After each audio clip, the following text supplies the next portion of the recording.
This is a guest essay written by Stephen Daniel Arnoff, the author of About Man and God and Law, The Spiritual Wisdom of Bob Dylan.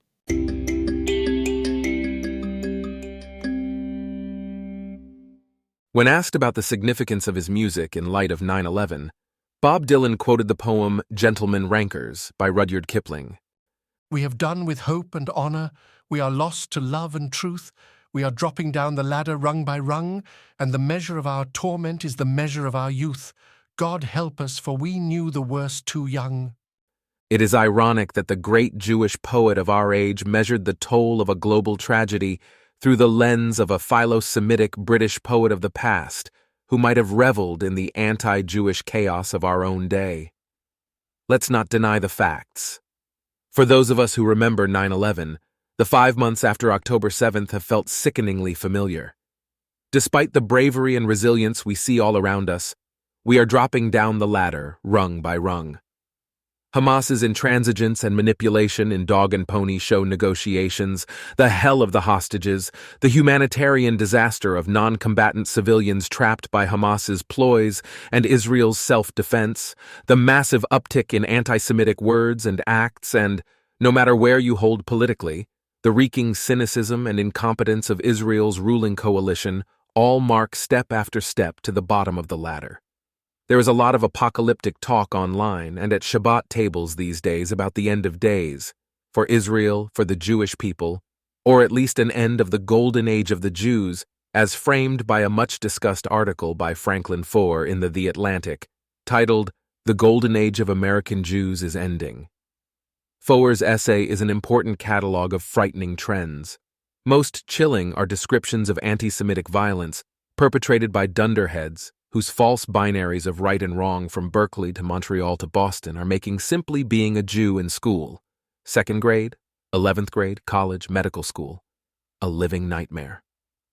Foer traces today's explosion of Jew hatred to 9/11 within a broad spiral of thousands of years of similar patterns, and focuses on the rise and fall of a pantheon of Jewish figures in pop culture, politics, the humanities, and more, in which the baby boomers are the golden gods of Jewish success. Boomers define Jewish and American culture, and in some cases, world culture too. Influence and achievement refers not only to people like Bob Dylan and Barbra Streisand now pushing 80, but Einstein and Oppenheimer, and Golda Meir in the generation before them, and Jerry Seinfeld in the generation that followed half a step later. This golden age cavalcade of Jewish stars in entertainment, as well as business, science, and law, parallels the miraculous emergence of Israel, which newly established a home for the Jews, and rose up as a cause celebrated by cultural icons of the era, from Martin Luther King Jr. to John Wayne. Despite chronic trouble between Israel and its neighbors, Foer explains, classical anti-Semitism in post-World War II Golden Age America became distinctly fringe and uncool, limited to whack white supremacists, neo-Nazis, nascent Fox Newsists, and other bad actors on the right.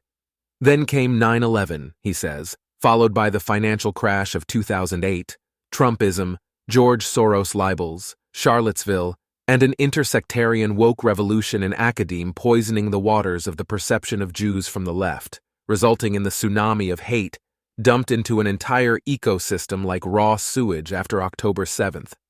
Franklin Foer has written a sobering, thoughtful, powerful chronology, but I take issue with his calling the era in which I grew up a golden age of Judaism. I am 54 years old. We had some good times back then with the Brady Bunch and MTV and Michael Jordan and Clinton Gore, but in my eyes, it was not a golden age for the Jews. The golden age is now. I love Bob Dylan and Paul Simon and Lenny Bruce and Gloria Steinem and Barry Levinson and Barbra Streisand and 30-something as much as the next guy. But the Jewishness of the Jews of the so-called golden age was more like lead than gold for me. It might have tickled a collective sense of belonging that Marv Levy coached the Bills and Joe Lieberman almost became vice president of the United States. But the Jewish practice and purpose I grew up with was deracinated and boring. My strongest memory of the sanctuary in my childhood conservative synagogue was the extraordinary height of the ceiling, the uncomfortable seats, hating wearing a tie twice a year, and the rancor of the rabbi's sermon, which seemed to last for hours as I fiddled with the Tetris feature on my digital watch. After 80 years of Hebrew school, I didn't know about Birkat Hamazon, the Jewish prayer that follows a meal, the Amidah, a Jewish prayer at each of 3 daily prayer services in a typical weekday, the Talmud, or Kashrut, kosher. I had to memorize my bar mitzvah portion phonetically, and I got out of there as fast as I could and did not look back until my early 20s. This narrative is identical to that of almost all of my Jewish friends growing up, except that very few of them ever looked back at Judaism at all, at least not until October 7th. Most have spent the past few decades being wonderful people doing wonderful things while living distinctly assimilated lives. My Jewish golden age started as it did for many of my Jewishly engaged peers, as an undergraduate when I met a Jewish studies teacher who actually treated me as a thinking Jewish person for the first time in my life.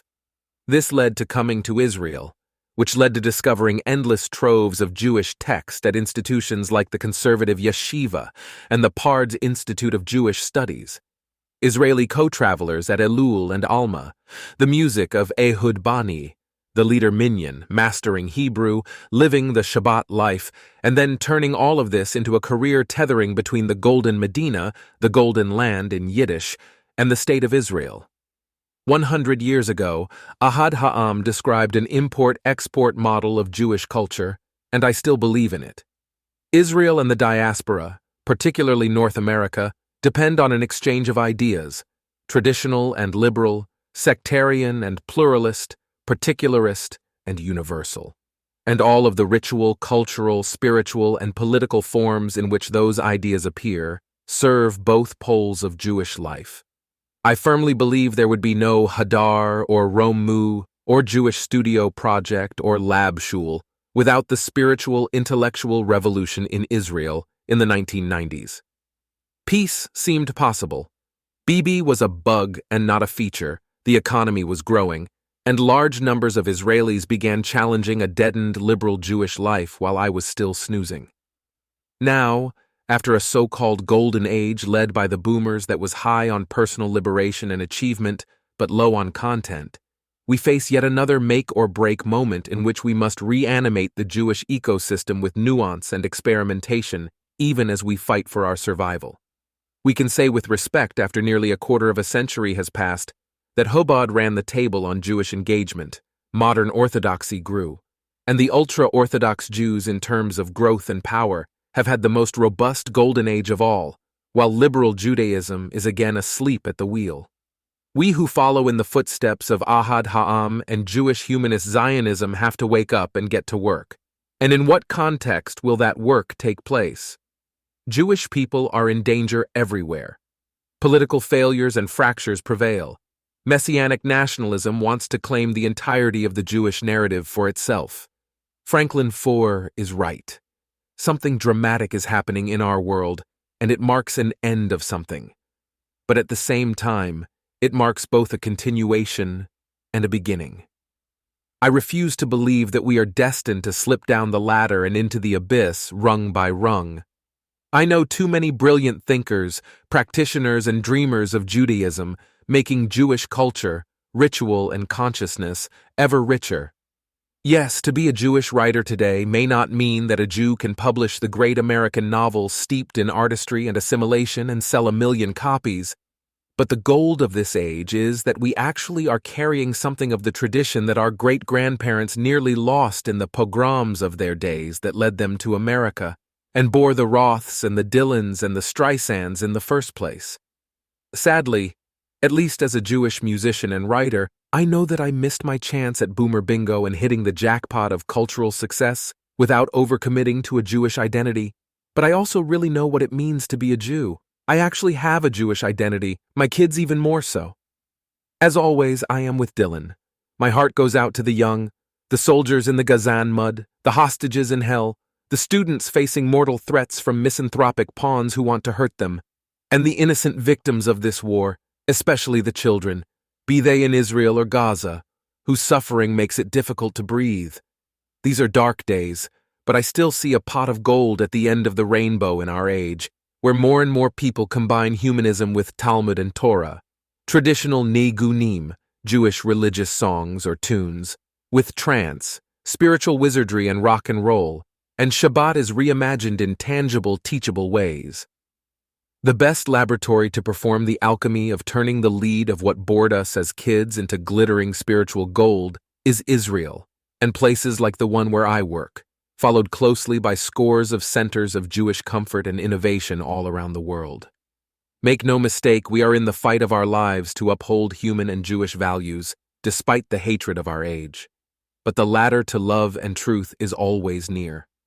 As we have for thousands of years, we have to grab it, look up to where we want to go, and then look down to make sure we lend a helping hand to the lost, the suffering, or the unaware who need to rise up with us.